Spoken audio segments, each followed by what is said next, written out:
Morning, wordies. I wanted to respond to everybody's videos. There's been a lot of videos in the past 2 days, so I've got a lot to respond to. I took notes, so I want to get through this as fast as I can. I know not because of the time limit, but just because I like to be efficient. Okay, so first off, I want to address Emily.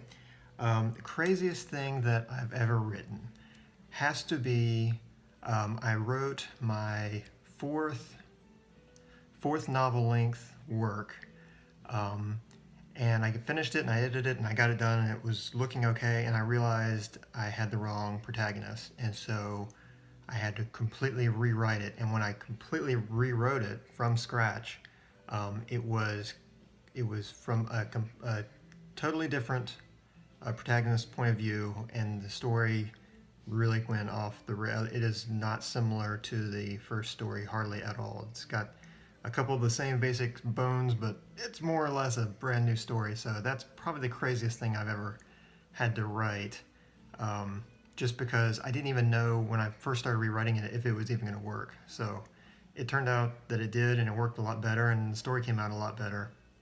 It's just I had to write a lot of words to get to the better ones. So anyway, and I also, sometimes that just happens when I'm plotting out a story. I won't have plans for something, and then something magical, not magical, but just out of left field happens. Like I'm writing my current one right now, and I just blew up a mobile home, and that was not in my outline. So anyway, so Solee, I want to talk about what you were talking about. It's funny because when you mentioned how analyzing or thinking about writing has kind of messed up some shows and stuff for you, that happened to me too, and I knew that was going to happen. As soon as I started studying story structure, I knew that I would probably not be able to really fully enjoy any kind of movie or TV show ever again. And it's hard. I mean, some of them get past me, but I'm always looking for like inciting incidents, or I'm looking for like, pinch points, or that midway point, or I'm looking for all this stuff because I'm always trying to think in my head and trying to improve my craft. So very rarely do a couple get by me that I'm actually so immersed in the story I don't think about it. But when it does, it's nice. But most of the time, I'm thinking way too hard about what I'm watching. Case in point, I was watching. My wife likes to watch Designated Survivor, so we were watching that last season, or I guess the last half of the season, and it ended on a cliffhanger with one of the main characters. This was back in December, falling off of a bridge into the water, and everybody thinks he's dead, and I'm just like, no, that's stupid. He's coming back. It's obvious he's coming back. I'm done with this show. I stopped watching the show. I was completely done because this is a lazy writing, so I know what you're talking about.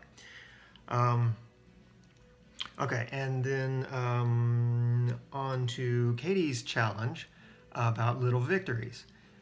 So I've done two things kind of come to mind. I don't really know why. One, I fixed a disposal one time, very simply, without having to call a repairman.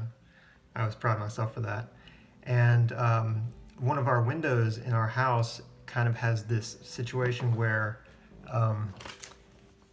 there's the window and the frame of it's bowing like this, so they're not flush against each other, so a lot of air gets through, so it gets really cold over there in the winter. And I just went and got some rubber sealant, and I sealed that up really good, and it's not cold over there anymore. And I was really proud of myself for that, even though it was like a $4 fix. I was actually kind of hopping around the house that day.